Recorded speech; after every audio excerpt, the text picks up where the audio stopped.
Vamos abrir nossa Bíblia no livro de Atos, capítulo 4, meus irmãos. O texto que nós já lemos, eu quero ler a partir do versículo 8. Nós lemos no livro de Atos, capítulo 4, e vamos ler do versículo 8 até o versículo 13, meus irmãos. Se eu pudesse, eu leria o capítulo 3, o 4 e o 5, porque a mensagem é baseada nesses 3 capítulos.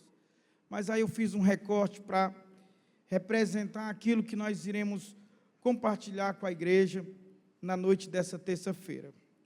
Atos dos Apóstolos, capítulo 4, a partir do versículo 8, a palavra de Deus nos diz assim: Então Pedro, cheio do Espírito Santo, lhes disse: autoridades do povo e anciãos, visto que hoje somos interrogados a propósito do benefício feito a um homem enfermo e do modo como ele foi curado, saibam os senhores todos e todo o povo de Israel, que em nome de Jesus Cristo, o Nazareno, a quem vocês crucificaram e a quem Deus ressuscitou dentre os mortos, sim, em seu nome é que este está curado na presença de vocês. Este Jesus é a pedra que vocês, os construtores, rejeitaram, mas ele veio a ser a pedra angular. E não há salvação em nenhum outro, porque debaixo do céu não existe nenhum outro nome dado entre os homens, pelo qual importa que sejamos salvos. Ao verem a ousadia de Pedro e João, sabendo que eram homens iletrados e incultos, ficaram admirados e reconheceram que eles haviam estado com Jesus. A igreja pode dizer amém.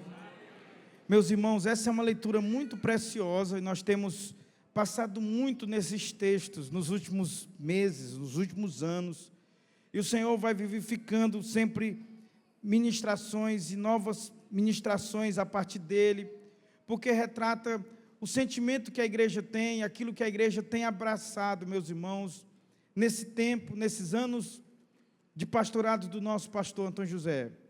O livro de Atos dos Apóstolos é um livro que nos inspira a visão de Deus, a visão pastoral que esta igreja segue, porque nós entendemos que Atos dos Apóstolos não é apenas o registro histórico do começo da igreja, sua fundação, sua expansão, mas é também um modelo emblemático, instrutor, que nos orienta e que nos dá um norte de como a gente deve ser enquanto igreja. A igreja de Atos é um exemplo, é um modelo para o modo em que nós podemos e devemos agir enquanto igreja, por muitas razões, mas certamente a principal delas é porque essa igreja era a igreja dos apóstolos, a igreja liderada pelos apóstolos, aqueles que estabeleceram as bases e os fundamentos da igreja de Jesus. Fundamentos esses que não são alterados, meus irmãos. Foram colocados definitivamente de uma vez por todas. Mas também porque esses homens receberam direto do próprio Jesus. Foram aqueles, e unicamente eles, que andaram com Jesus e, portanto, receberam do próprio Jesus a missão que Jesus deu. Portanto, quando a gente quer saber como cumprir a missão de Cristo, a gente tem 2 olhares. A gente tem um olhar para o que Jesus disse e tem um olhar para como a igreja que ouviu Jesus dizendo cumpriu essa missão. Então é uma lição para nós, é um modelo e é uma referência para a gente. E nós estaremos sempre voltando e olhando, desejando viver essa referência, nos espelhando no exemplo e na vida e na atitude desses servos do Senhor que começaram a igreja e a partir deles o Senhor iniciou e startou um grande movimento que se espalhou pelo mundo e chegou até nós. Nós temos em Atos dos Apóstolos, meus irmãos, uma descrição de como o Evangelho se espalhou pelo mundo a partir de uma cidade humilde, uma cidade pequena naquele contexto chamado Jerusalém. O Evangelho sai de um mundo simples, de um mundo rural, do campo. A Palestina não era a região mais próspera, mais conhecida, mais afamada e mais considerada daqueles dias. Parecia pouco provável que uma simples cidade, e Jerusalém naquele momento tem pouco mais de 20 mil habitantes, os historiadores acreditam que no máximo 25 mil habitantes, uma pequena cidade dessa pequena cidade, surgisse um movimento capaz de alvoroçar o mundo, capaz de varrer o mundo e trazer, meus irmãos, uma verdadeira revolução nesse mundo, nessas cidades em que esta mensagem chegava. Aquele era um tempo de grandes cidades, por exemplo, Antioquia da Síria, cidades de Éfeso, cidades de Corinto, eram cidades de 500.000 de habitantes, cada uma delas, um pouco menos, um pouco mais. Vocês imaginam? Cidades grandes. Roma era uma cidade de quase 1 milhão de habitantes, grandes cidades. A fé e o evangelho e a mensagem saem de uma pequena cidade, de 20 e poucos mil habitantes, uma cidade rural, uma cidade de povos que viviam dominados pelo Império Romano e que viviam a sua religião, tinham a sua relativa liberdade, como era própria da dominação romana, mas não tinha prestígio naquele tempo no mundo greco-romano. Não se conhece na história momentos de destaque daquele ambiente, daquele contexto em relação ao mundo político da época. Normalmente Roma estabelecia um procurador que representava o grande César, e esse homem tinha o poder da vida e da morte. Foi esse homem, por exemplo, que decretou a morte de Jesus. Naquele tempo era o Pôncio Pilatos. De modo que parece assustador que um movimento simples de camponeses, de um homem simples carpinteiro, de uma cidade menor ainda do que Jerusalém, uma mensagem absolutamente estranha, porque fala de um morto que ressuscitou, comece a ganhar vida, comece a ganhar destaque, e comece a abalar as estruturas de poderes daquele tempo, daquele mundo. O evangelho, meus irmãos, pregado por estas pessoas, foi algo extremamente contagiante. Eu acho tão maravilhoso como ele vai, meus irmãos, se espalhando como um rastilho de prova. A gente tem isso lá em Tessalônica, quando Paulo, já feito a sua primeira viagem, faz a sua segunda, entra no contexto da Europa a partir de Filipos, e quando ele chega em Tessalônica, que ele começa a pregar, fica 3 semanas ali, e enquanto prega, o evangelho vai se espalhando, e aí começa a levantar-se uma oposição ao ministério de Paulo naquela cidade, e eles vão até os magistrados e autoridades da cidade, e eles dizem isso aqui: esses homens que estão alvoroçando o mundo, chegaram até aqui, chegaram até nós. Essa é uma frase emblemática, meus irmãos, que fala do impacto do evangelho, atravessando as fronteiras, os limites das cidades, das grandes províncias, e não respeitando ninguém, porque começa com simples homens iletrados, mas Atos já é o registro de que homens importantes já fazem parte desse movimento. O próprio destinatário de Atos, que é Teófilo, provavelmente é um homem importante, o modo como Lucas se refere a ele, e para ter sido destinatário de 2 importantes livros, não só o livro de Lucas, como o de Atos, foi a ele, e provavelmente é um homem importante. Naquele momento, autoridades, gente influente já começa a ser atraída, já começa a ser envolvida por aquela mensagem.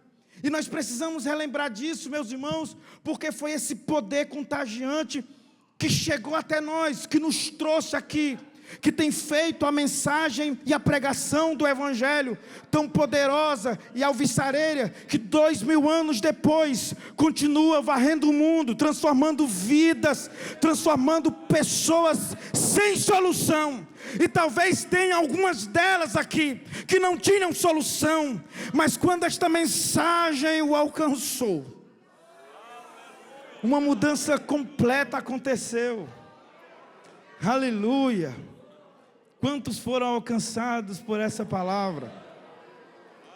E podem adorar e bendizer o nome de Jesus. Glória a Deus.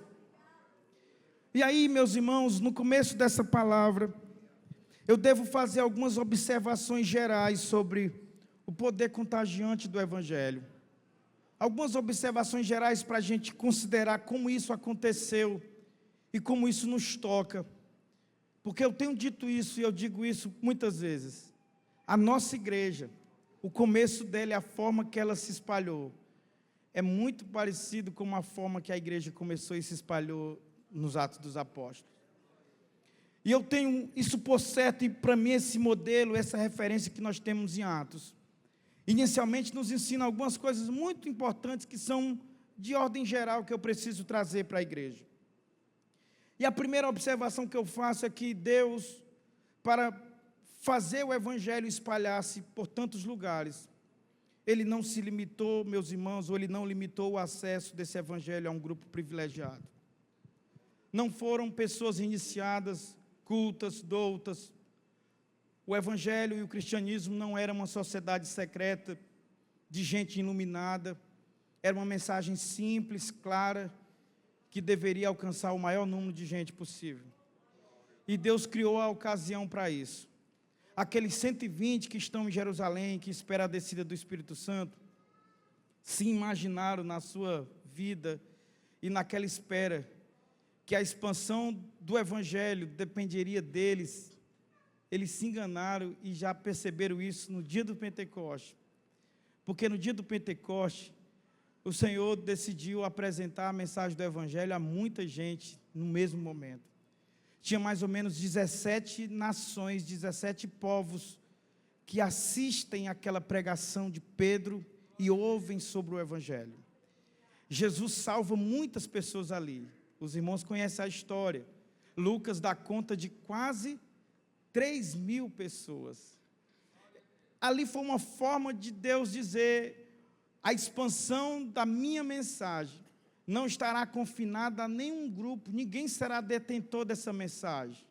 Ninguém será detentor para, segundo o seu bel prazer e o seu interesse, espalhá-la. Eu vou achar um jeito de fazê-la ser espalhada no mesmo tempo, no mesmo momento, sem que ninguém controle isso. E Ele fez isso no dia de Pentecostes.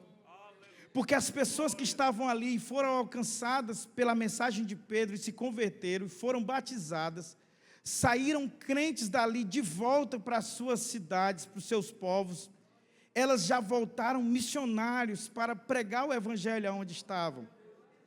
E aqui está a explicação por que o crescimento da igreja em Atos ele é tão desordenado, ele é tão difuso, ele não é coordenado, ele não é movido por uma estratégia elaborada pelo Supremo Concílio de Jerusalém, que sentou e organizou o planejamento e disse: olha, vamos começar aqui, vamos por ali. Não, Jesus reuniu 17 nações no mesmo dia, fez o evangelho alcançar essas pessoas e disse: agora vão e leve essa mensagem aonde vocês forem. E quem é que vai coordenar isso? Ora, o Espírito Santo. O próprio Deus vai coordenar. De modo que quando a igreja percebe, quando Jerusalém descobre, tem igreja espalhada e pipocando para todo lado, que eles nem imaginavam. Por exemplo, talvez o grande emblema disso é a igreja de Roma. Há uma discussão como surgiu a igreja de Roma, até hoje não se sabe. E a hipótese mais aceita é que provavelmente o grande império romano foi alcançado por um irmão anônimo que estava lá no dia do Pentecoste, aceitou Jesus na pregação do Pedro, foi batizado com o Espírito Santo, foi batizado nas águas, gente, tudo isso em fração de poucos dias, e já saiu de Jerusalém, levando um coração inflamado, para levar o evangelho à principal cidade daquele tempo. Os irmãos percebem como é maravilhoso isso? Então essa mensagem se espalha, ninguém é detentor dela, ninguém pode privá-la, ninguém pode dizer: aqui a gente controla, só vai ouvir quem a gente quiser. Não, espalha, fala de megafone para todo mundo. Ah, eu quero ser missionário, pois vá, mas eu não fui ainda consagrado a pastor, vá assim mesmo. Ah, mas eu sou uma mulher, eu não tenho nenhuma credencial, vá como mulher, abra o meu trabalho, pregue. Foi assim, gente. Foi assim, pessoas simples, pessoas, humildes, sem nenhuma referência eclesiástica, lhe impulsionando, lhe empoderando. Elas tinham o poder que precisavam, elas tinham um impulso que necessitavam. O Espírito Santo havia descido sobre elas, e isto bastava. Isto era o bastante. É assim que começa. Deus não limitou o acesso a um grupo privilegiado. Muitos ouviram e muitos foram alcançados ao mesmo tempo. A igreja, quando descobriu, o cristianismo está espalhado para todo lado, crente para todo lado. Quando eu olho, meus irmãos, é tão parecido com a gente, é tão parecido com a nossa história. Quando eu leio sobre os nossos primeiros anos dessa igreja que você faz parte, foi assim. Irmãos recebendo o batismo e voltando para suas casas, para suas cidades, levando essa mensagem. Quando os missionários descobriram, tem igreja pentecostal para todo lado. É nesse tempo que surge o ministério itinerante. E os missionários pioneiros suecos criaram esse ministério naquele tempo para dar conta de uma demanda em que tem muita igreja e poucos líderes e poucos pastores. E eles precisavam nomear lideranças que saíam praticamente cuidando de 3, 4 cidades, estados. É por isso que a gente tem nomes emblemáticos, como por exemplo, pastor Adriano Nobre, que é uma figura importantíssima da nossa história, mas é também para vários estados do Nordeste, porque não tinha gente suficiente. Então, esses homens, eles circulavam, eles transitavam de uma cidade para outra, de um estado para outro, porque crescia tanto e rapidamente para todo lado, que não dava tempo formar liderança, preparar a gente para dar conta. Então, às vezes, um homem só, eu li esse relato no último encontro de líderes e pastores no sábado, um homem só viajava 200 léguas a pé, pregando o evangelho, edificando os irmãos, estabelecendo trabalhos, formalizando o começo dessa igreja em muitas cidades que ia repentinamente surgindo.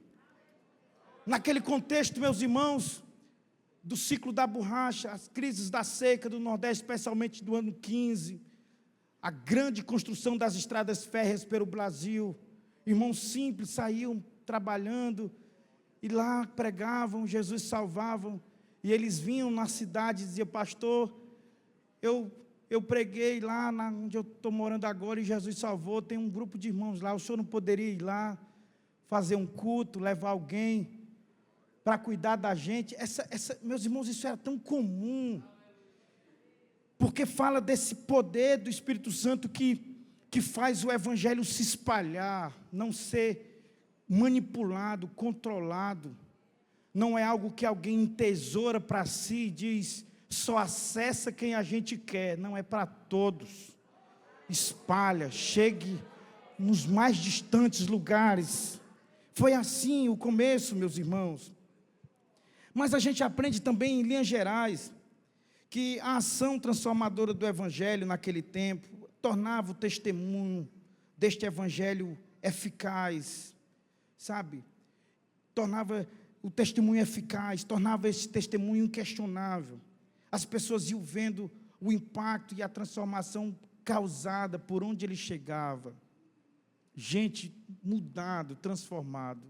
Gente que outrora vivia vidas, sabe, violentas, pecaminosas, desregradas, sabe, entregue, mergulhado, manietado, escravizado pela religiosidade. Os próprios apóstolos, a história da conversão de Paulo, você começa a ter gente que sendo crente, a sua vida se tornava um exemplo, e ao andar e ao ser visto, já era uma evidência, prova do que esse evangelho pode fazer com alguém. Quando alguém olhava aquela pessoa outrora, sabe, irreconhecível, agora arrumado, sabe, digno, com a Bíblia, um cidadão do céu, a pessoa: mas como é que você mudou? Foi o evangelho. O evangelho mudou a minha vida. E essa mudança, esse caráter transformador do evangelho ia fazendo esse testemunho ser eficaz. Sabe, o poder dele começa a ser inquestionável. Afinal de contas, como alguém assim poderia mudar como mudou? Mas há uma terceira coisa. Eu estou aqui nas observações gerais sobre o poder contagiante do evangelho. E a terceira coisa diz respeito aos sinais que seguiam a pregação do evangelho. Sinais esses que atraíam as pessoas. Porque essa é uma verdade que talvez a gente precise estar lembrando todo o tempo. O evangelho como boa notícia não é uma informação que se dá, que solta e se espalha no vento, sem nenhum poder, sem nenhum efeito sobre as pessoas. A grande maravilha de comprometer-se com Cristo e com a sua palavra, meus irmãos, é que esta palavra ela é confirmada com sinais, com poder, com maravilhas. Esta notícia maravilhosa, ela traz consigo um endosso de Deus, e ela é acompanhada, meus irmãos, de uma capacidade sobrenatural de mudar as coisas. Pessoas enfermas são curadas, pessoas oprimidas por Satanás são libertas, pessoas que estão num estado e numa condição de não ter mais jeito, e todo mundo disse, não tem jeito, o evangelho alcança essa pessoa, e ele não alcança só para mudar a pessoa, no tocante àquilo que a pessoa crê, no tocante àquilo que a pessoa conhece, no tocante ao modo de vida dessa pessoa, o evangelho também toca, causando mudanças, no sentido de fazer a gente ver efeitos sobrenaturais, milagres, eram tão presentes. Eu chamo a atenção dos irmãos para como o texto descreve isso. A gente olha o texto e vê o livro de Atos, capítulo 5, a partir do versículo 12, fala disso. Olha como é interessante essa descrição de Lucas. Muitos sinais e prodígios eram feitos entre o povo pela mão dos apóstolos, e todos costumavam se reunir de comum acordo no pórtico de Salomão. Mas dos restantes, ninguém ousava juntar-se a eles, porém o povo tinha grande admiração pelos apóstolos.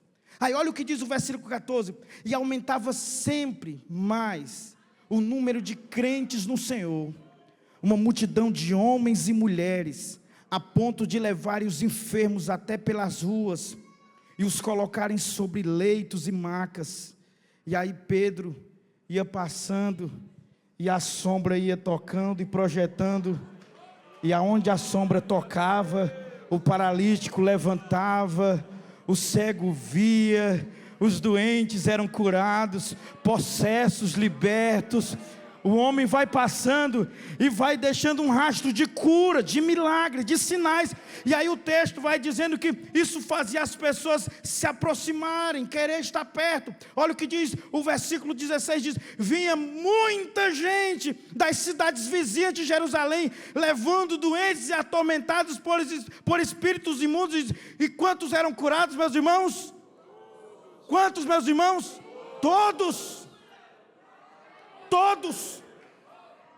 Não eram palavras vazias, não eram palavras, meus irmãos, elaboradas a partir de uma retórica, sabe, truncada, de um intelectual brilhante, de um brilhante orador, não, são palavras simples, saindo dos lábios de pescadores, mas regadas de graça, de poder, e quando elas tocam, elas causam mudança nas pessoas.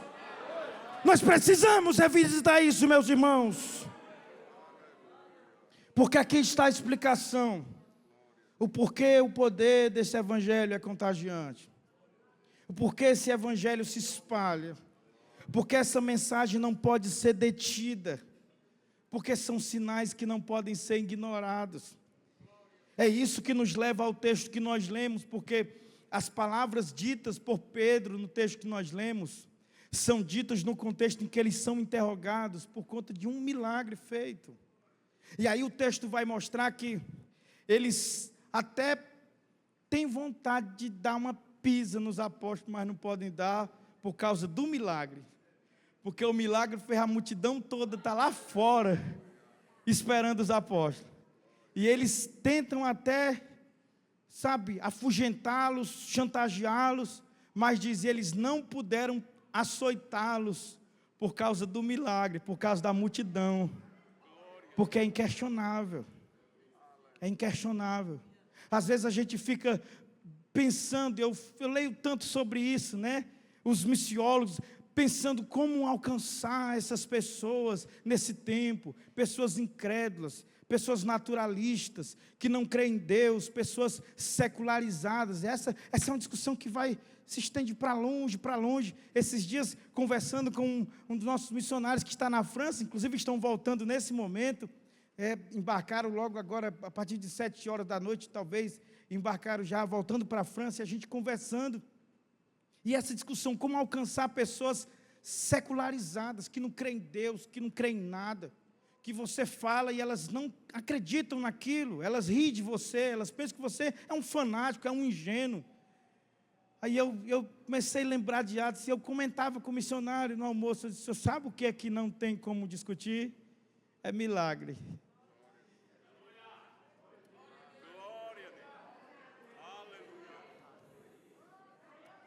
Se a gente pregar e Jesus fizer milagre, e Jesus fizer prodígios e sinais como Ele disse que faria, não tem ateu que se segure em pé,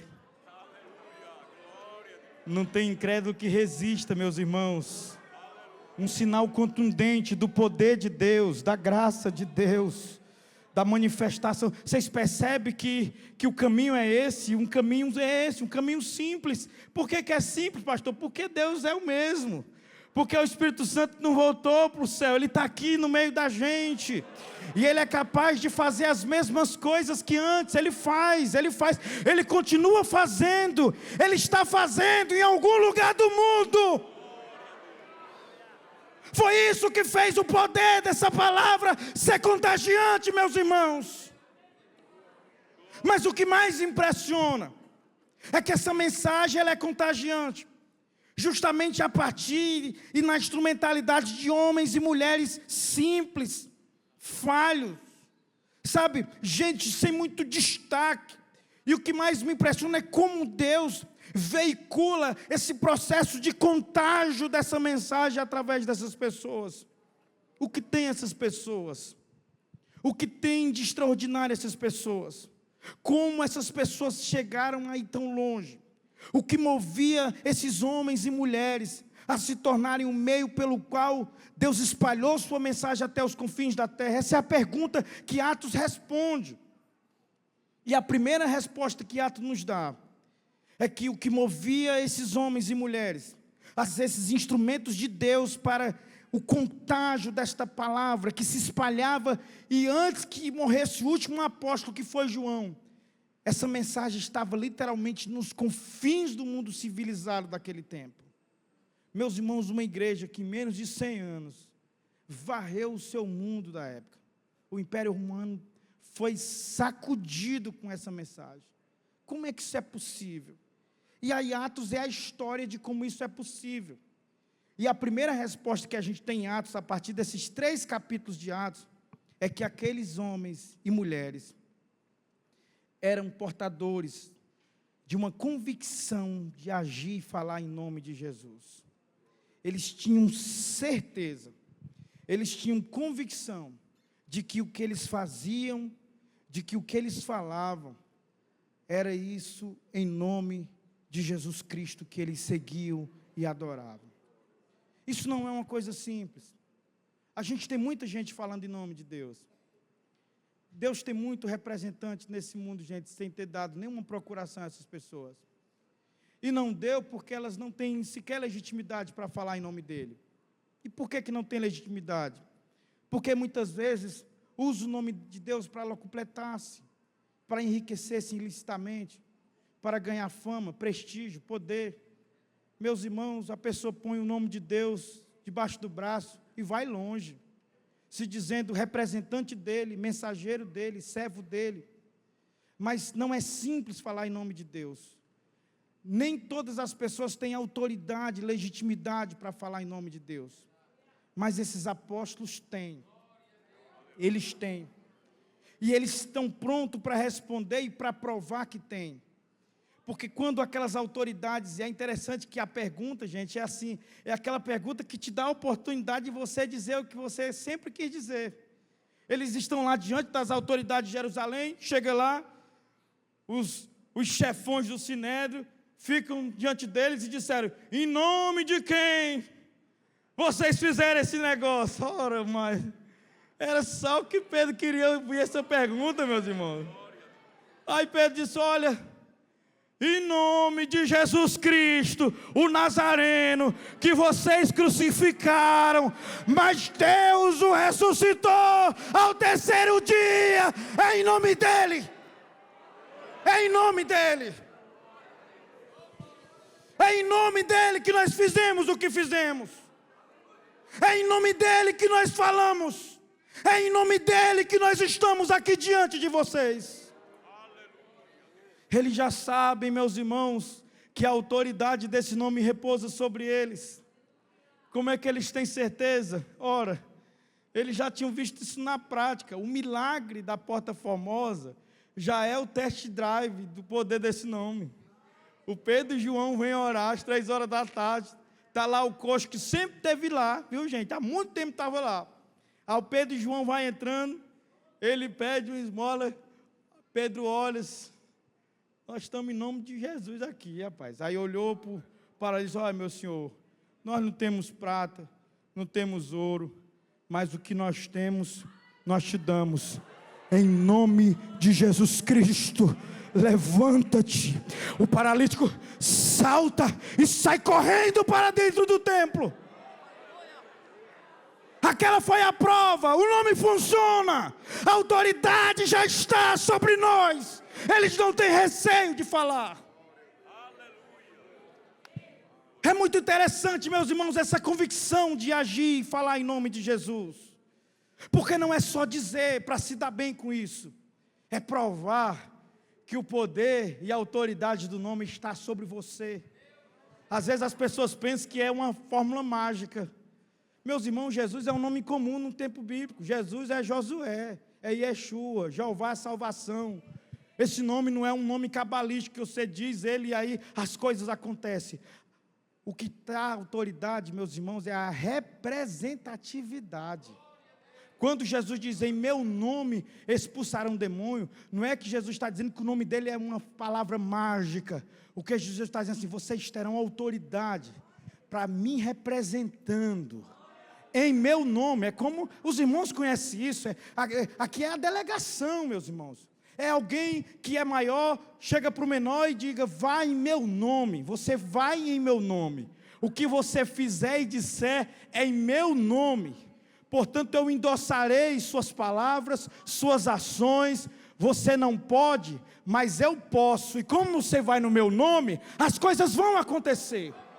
Essa é a consciência e a fé que os apóstolos têm. E eles agem em nome de Jesus. Isso é tão certo. E as pessoas são tão, assim, às vezes levadas por isso, que muitas vezes ela usa o nome de Jesus de maneira irrefletida, irresponsável, vivendo uma vida desordenada, em pecado, e pensa que funciona. O próprio livro de Atos, no capítulo 19, conta a história de um grupo de jovens que, vendo Paulo expulsar demônio, eles acharam bonito e disseram, ora, vamos ficar prestando atenção como é que ele faz.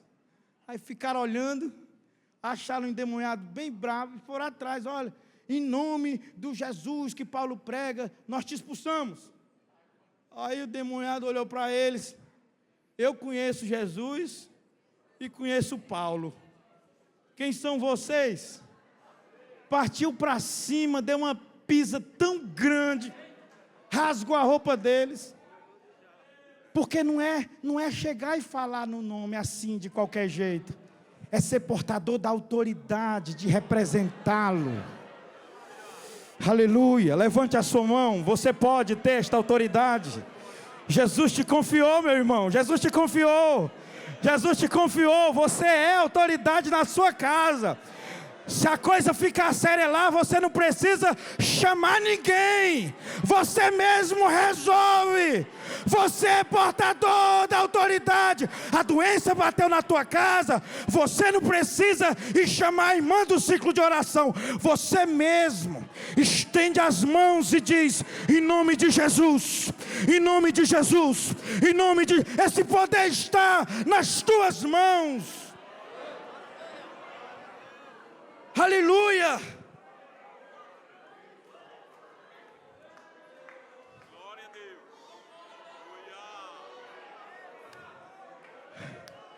Oh, meus irmãos, agora eu sei o que o pastor passa, o tempo já está passando e está acabando a hora da mensagem. Aquela atitude, ela representava, meus irmãos, um risco. Ela representava um risco porque falar em nome de Jesus era trazer à tona a vida de um homem que tinha sido condenado e morto por Roma. não é inteligente, não é sensato, não é prudente alguém olhar para os homens que arquitetaram a morte de Jesus, que manipularam a multidão para gritar o nome de Barrabás para que ele fosse solto e Jesus condenado.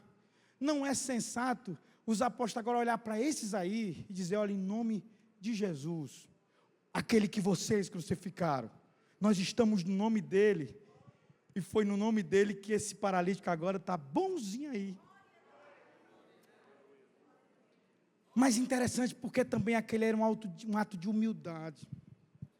É um ato de humildade que os apóstolos carregam em si, em não permitir que seus próprios nomes fossem realçados pela multidão, e ocupassem os outdoors, e chegasse agora a se tornarem homens afamados e reconhecidos, como se aquilo que estava acontecendo era produto da fé e da vida e do poder deles.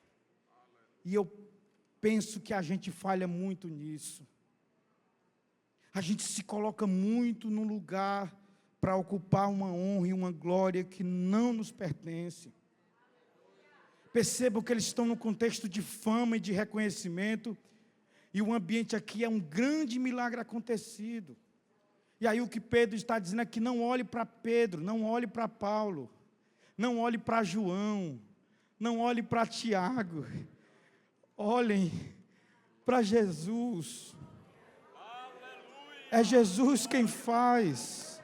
E quando Jesus quer fazer, Ele faz através do Pedro, da Maria, da Joana, da Teresa, da Isabel, do Lucas, do Mateus.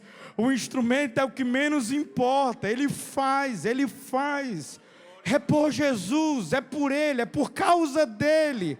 É em função da autoridade dEle.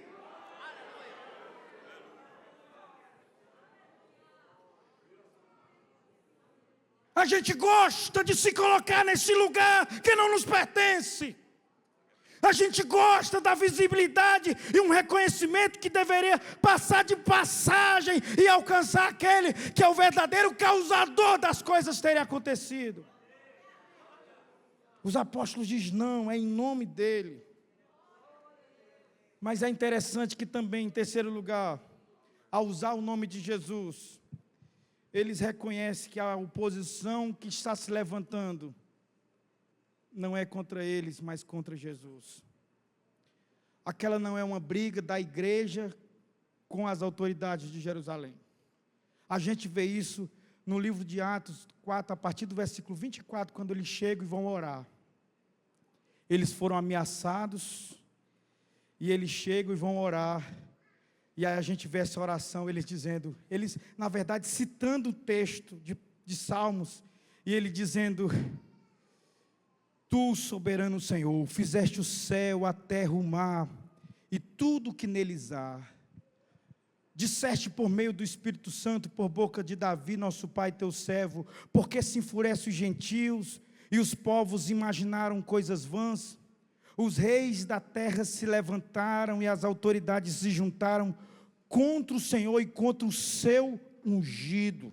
Olha o versículo 27. Porque de fato nesta cidade, Herodes e Pôncio Pilato com os gentios e gente de Israel se juntaram contra o teu santo servo Jesus, a quem ungiste. Perceba que falar em nome de Jesus é também eles olharem para a afronta, para a guerra, para a oposição, para a perseguição, e dizer: isso não é com a gente, isso aqui não é uma guerra da igreja com esse povo, isso aqui não é uma guerra dos pastores com essa gente. Eles estão lutando contra Jesus. É a Jesus que eles estão afrontando, é a Jesus que eles estão enfrentando. É a Jesus que eles estão, se levantando contra. E isso é tão interessante que o próprio Jesus corrobora isso e autentica essa compreensão que os apóstolos têm. Os irmãos querem um exemplo? A partir do capítulo 8 se levanta uma grande perseguição orquestrada por um homem muito violento, muito religioso e muito importante daquele tempo, chamado Saulo de Tarso. E aí no capítulo 9... Esse homem está indo para Damasco procurar cristãos, e no meio do caminho ele é interceptado por uma luz, ele cai do cavalo, e ele ouve uma voz. Os irmãos lembram que a voz diz? Saulo, Saulo, por que o quê? Por que me persegue? Ele não está perseguindo, ele está perseguindo cristãos, ele está perseguindo a igreja. Mas quando nós falamos e vivemos em nome de Jesus, essa guerra não é contra nós, esta afronta não é dirigida a nós, ela é contra o dono da igreja. Paulo atordoado diz: quem é, Senhor? Quem é que fala? Ele diz: eu sou Jesus, a quem tu persegues.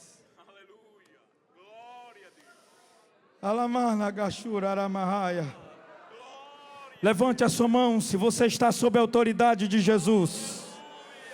A guerra não é contra você, a afronta não é contra você, a oposição não é contra você, a inimizade não é contra você. Se você fala em nome de Jesus, se você faz o que faz em nome de Jesus, Jesus se coloca, Ele intercepta a seta que é lançada para te ferir, a mortandade que assola para destruir você. Ele chega antes de você para assumir por você e não deixar que você pereça.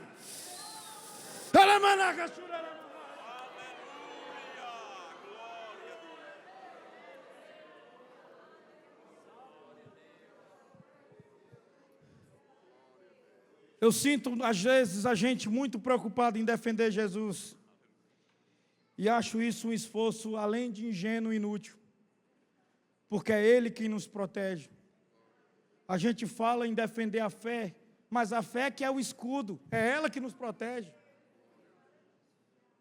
Meus irmãos, vamos colocar as coisas no lugar. A igreja é de Jesus.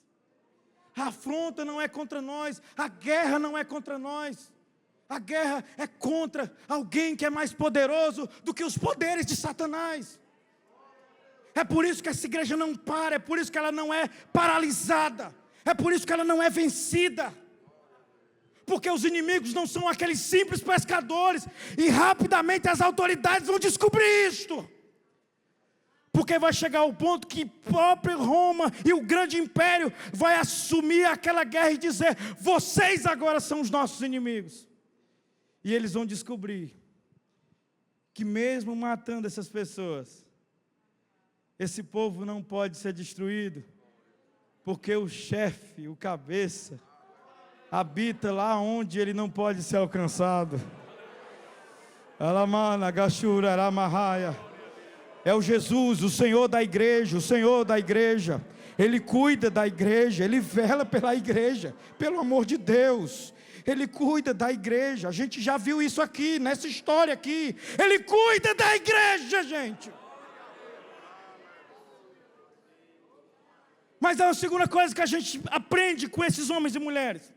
Eles têm uma certeza inabalável de quem Cristo é e o que Ele pode fazer. Eles sabem quem Cristo é. E é isto que Pedro diz quando ele é perguntado. Olha como é interessante, o versículo 10.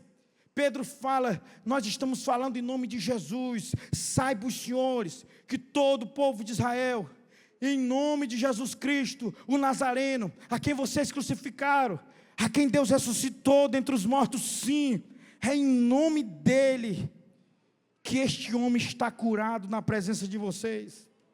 E aí ele diz no versículo 11: esse Jesus é a pedra que vocês, os construtores, rejeitaram, mas ele veio ser a pedra angular.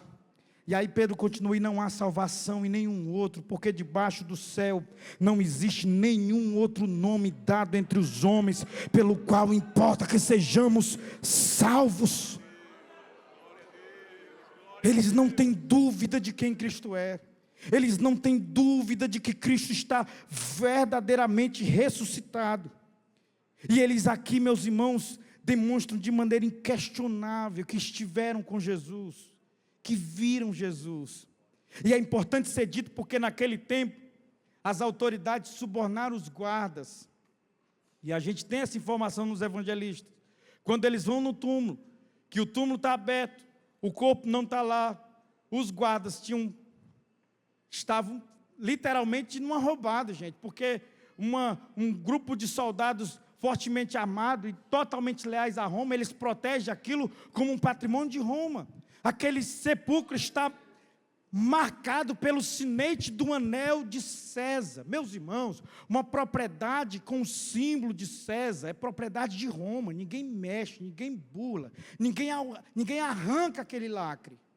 Tem que ser uma pessoa muito poderosa, que não respeite César para fazer isso.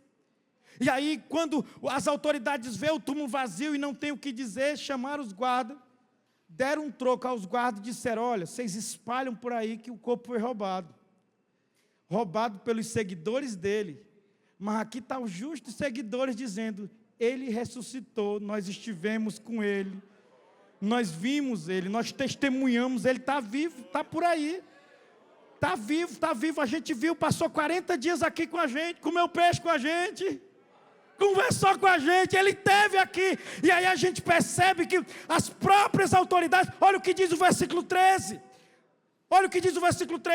é extraordinário. Ao ver a ousadia de Pedro e João, sabendo que eram homens iletrados e incultos, ficaram admirados, e aí tiveram que reconhecer que eles haviam estado com Jesus. Aleluia. Eles estão movidos por esta certeza, e ela é tão forte, que quando lá na frente as autoridades ameaçam e dizem: pare, não fale no nome dele, vocês serão presos, nós vamos maltratá-los, nós vamos machucá-los, não falem, vocês estão proibidos. Os apóstolos olham e dizem: julgue, Senhor, o que é mais sensato? Obedecer a vocês que são homens, ou obedecer a ele que é Deus? Aí Pedro diz: nós não podemos deixar de falar o que nós vimos. É real, ele está vivo, Senhor, ele está vivo. Eu estive lá dentro do túmulo, homem. Não estava ninguém lá, eu fui domingo cedo e vi. Ele não estava lá, alguém tirou a pedra, ele saiu, ele está vivo, Eu estive com ele. Eu estive com Jesus. Feche os seus olhos nesta hora. Glória a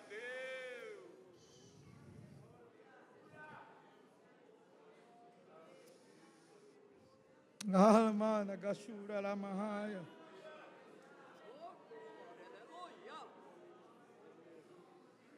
Eu estive com Jesus. Eu estive com Ele. Sabe, gente, o que é interessante é que não é uma bravata da gente para mostrar uma superioridade espiritual, como muita gente faz. Não toque em mim que eu estou chegando do monte. Não, o texto diz que são os outros que percebem. São os outros que veem e dizem verdadeiramente: eles estiveram com Ele, está aí. Ninguém age assim como eles agem. Mas terminando esta palavra, meus irmãos, em terceiro lugar, a gente tem no exemplo desses homens e mulheres a determinação de enfrentar todos os obstáculos possíveis. Os músicos já podem vir se aproximando, porque para esses homens levar essa mensagem por onde levaram, eles precisavam não só ter convicção de que falavam em nome de Jesus, como de fato falavam. Eles não podiam ter apenas a certeza de quem Cristo era e o que Cristo é capaz de fazer. Eles também precisavam estar determinados a pagar o preço que fosse necessário para levar esta mensagem. E acredite, ela custou muito caro a estes homens. A gente vê isso, meus irmãos, o tempo todo. As autoridades chamando, ameaçando. No capítulo 4, olha como é interessante, atente aqui por favor, no capítulo 4, já no contexto do milagre do coxo da porta formosa, eles até pensam em açoitar os apóstolos, mas decidem não fazer por causa da multidão, por causa do alvoroço, do impacto, da fama daquele milagre. Aí chega no capítulo 5, eles estão pregando, e eles estão alvoroçando Jerusalém. Aí as autoridades cansam, perdem a paciência e dizem: prenda esses homens, chega disso, prenda esses homens. Aí prenderam. Diz o texto que prenderam numa cadeia pública. Os coitadinhos, gente. Aí estão presos lá. Deus manda um anjo lá do céu. O anjo vem lá na cadeia, sem que os guardas vissem e percebessem. Abriu a cadeia e disse: vão para a praça pregar de novo, que lá é o lugar de vocês.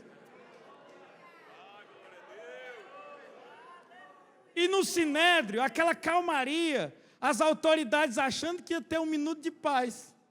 Aí de repente chega, sempre tem alguém para trazer a notícia, né, irmão? Vem correndo, né? Aí veio lá: olha, vocês estão sabendo do alvoroço na cidade? Aqueles homens estão pregando de novo ali, no meio da rua. E aí, o sacerdote: mas não é possível, eles estão presos. Estão presos, eu dei a ordem, foram presos lá. Pois vai lá na cadeia. E quando chegaram lá, os guardas estavam no mesmo lugar, como se os discípulos estivessem dentro da cadeia. A cadeia fechada e lacrada. Pastor, como é isso? Eu lá sei, irmãos. Eu sei que foi desse jeito. É assim que a história conta. Fala, mano. Quem crê nisso, levante a sua mão. É o Jesus da igreja, meus irmãos.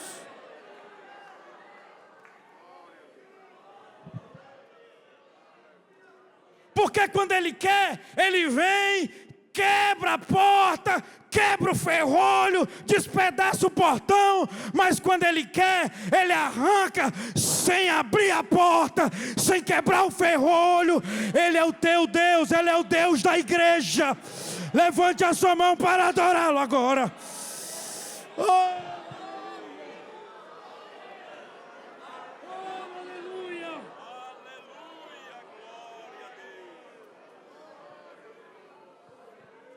Aleluia. Aleluia. E aí a gente vai ver que por causa disso as autoridades perdem a paciência, mandam chamar eles. E disseram: mas nós não mandamos vocês parar de falar no nome desse homem. Vocês estão enchendo a cidade com o nome desse homem. É Jesus para cá e para lá, para todo canto. Aí eles ficam tão irritados, que eles se esquecem da fama dos discípulos. E aí pela primeira vez eles mandam açoitá-los. E o texto diz que os discípulos são açoitados ali. Eles são açoitados e despedidos. E sai dali para encontrar os irmãos na casa de oração.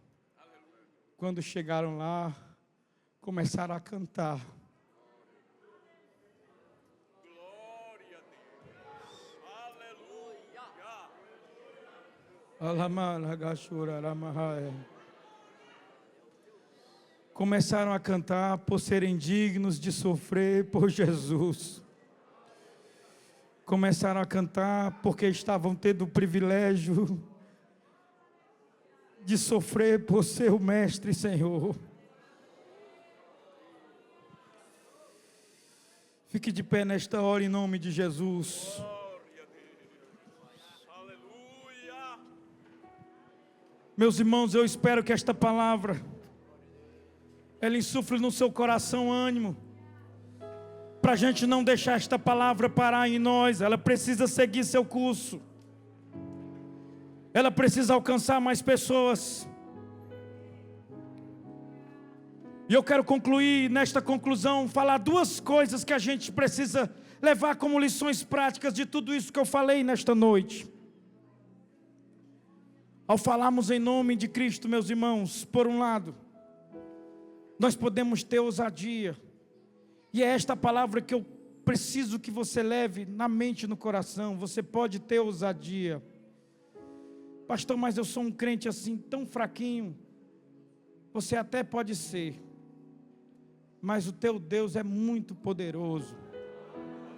Você pode ter ousadia. Você pode enfrentar espíritos malignos que talvez estão cercando a tua casa, na tua família, gente oprimida. Não corra, não tenha medo, enfrente. Você é portador da autoridade do nome de Jesus. Mas por outro lado, a gente não pode controlar a agenda e a extensão da obra de Cristo. Porque quando a gente fala em nome dEle, meus irmãos, é Ele que determina o quanto aquilo que nós estamos falando produzirá fruto, o quanto de gente será alcançada. Falar em nome dEle é ser guiado pela agenda de Jesus e não a nossa. Nós não controlamos resultados, meus irmãos, nós falamos em nome de Jesus. Mas eu quero trazer a segunda lição para a gente terminar agora. A intensidade da nossa fé e testemunho, meus irmãos. Escute isso e leve isso para casa. A intensidade da nossa fé e testemunho, ela é proporcional à profundidade da nossa experiência com Cristo. O jeito que você vive e age é proporcional ao que você tem experimentado de Jesus. Você nunca será um crente melhor do que você tem experimentado de Jesus. Como você nunca estará aquém do que você tem experimentado de Jesus. Me diga o que você tem experimentado de Jesus, que eu lhe digo o quanto você está disposto a fazer por Ele. Não nos esqueçamos disso, porque essa é a explicação para esses homens e mulheres terem chegado aonde chegaram, terem ido aonde foram. Às vezes a gente se pergunta, mas por que há tanta frieza? Por que tem irmãos tão desanimados? Por que a igreja aos poucos se torna um lugar em que poucos trabalham e muita gente se tornou meros espectadores de culto? Só aparece aos domingos. Meus irmãos, a explicação está aqui. A experiência com Jesus. Não é só ouvir pregação, não é só ler livros. É experimentá-lo como algo real, pessoal, inconfundível. É ter estado com Ele. Vamos cantar um hino à igreja sobre este nome, sobre esse poder. Se tem alguém aqui que deseja oração, venha à frente. Nós vamos terminar o culto agora, mas abre-se uma oportunidade para você adorar Jesus. Eu convido toda a igreja para cantar este nome poderoso que, sabe, meus irmãos, que nos guia, que a razão desta igreja está de pé e continuará de pé, porque ela está endossada, amparada por esse nome.